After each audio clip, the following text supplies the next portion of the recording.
Hello, my name is Michelle Irby, and I conducted a support group on Saturday, August the 5th from 11 a.m. to 1 p.m. in Bowie, Maryland. The setup of the meeting was a semicircle with me as the leader at the top, and there was no co-leader available.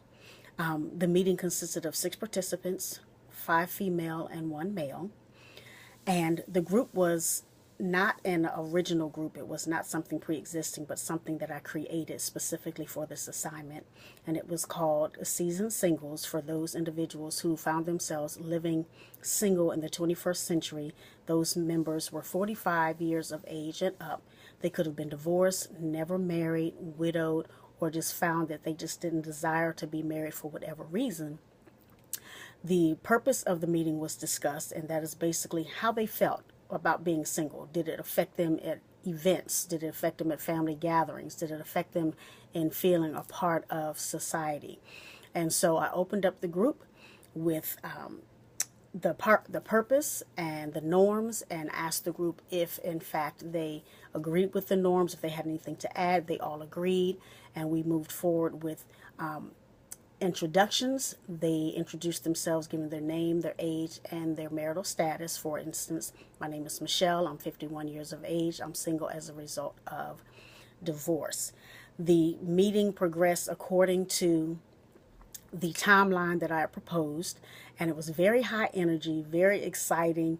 I was so surprised to see how well the participants reacted, and they were fully engaged, and they shared their experiences, they shared their challenges, their fears. They were just overwhelmed with having a group such as this. I opened up also with an icebreaker, which I called Heart Check, and each of them received 4 size hearts, a large one, a medium, a next size, and a small one. And based on this, they were to go around the room and say how content they were based on the size of the hearts that they chose. Surprisingly, they each chose 2. The largest one saying they were extremely content because they're doing what they wanted to do, they're living life, they've reached successes in their careers. But secondarily, the smaller or the next size heart, whatever that was, whether it's this size or this size, they said that they would prefer to have a partner or someone to share their lives with. And so that started the ball rolling, and they were really engaged, high energy. It was lively, very, very exciting.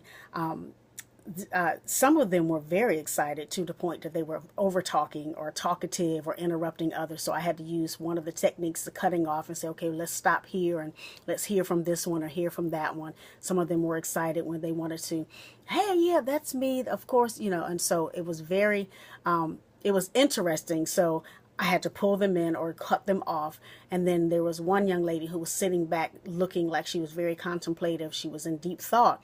And so I had to draw her out by asking some questions. And she said she was just allowing some of the information to sink in because she didn't realize how much she desired partnership until she was hearing how other people felt, and that it wasn't a taboo subject.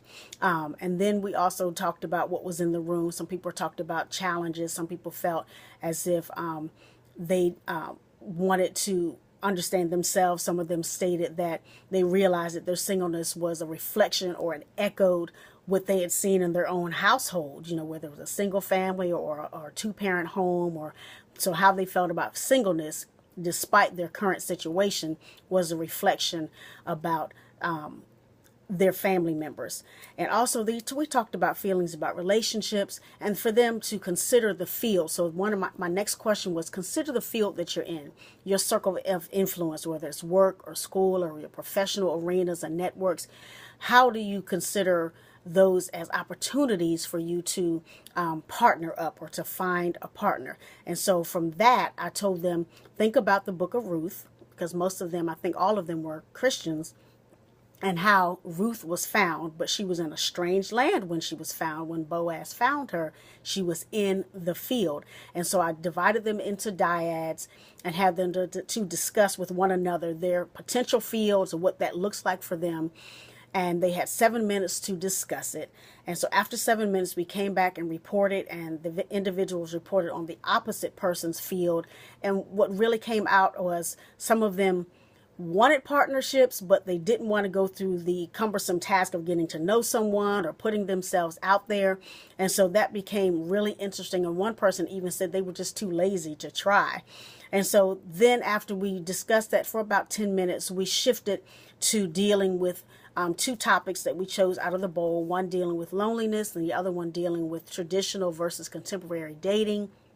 And most of them felt that contemporary dating was not for them. They didn't want to do blind dating. They didn't want to do speed dating. They didn't want to do online dating. They preferred the traditional dating process. And so that became a lively discussion. And we summarized by highlighting some of the topics discussed, people's thoughts and feelings.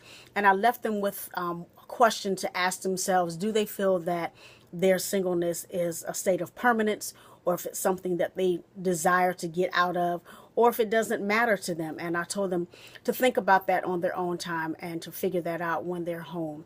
So in essence, my self-assessment would be that initially I was nervous, but then I went and prayed. And then I asked the Holy Spirit to, help me and to calm me down.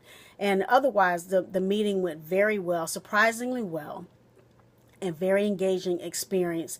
And I came away with a lot of insight for myself as well as those from the group. And then anything I would have done better would have been just to memorize my timeline so that I wouldn't have to peek at it every now and then. So going forward, I would use the same techniques, but draw in some others, because I'm sure if I continue this group as they have suggested I do, use different techniques, because the group dynamic may change. We may have more or less in male participants or what have you. But all in all, it was an up-close interaction that I would love to do again, and to have the opportunity to shape other people's lives as seasoned singles.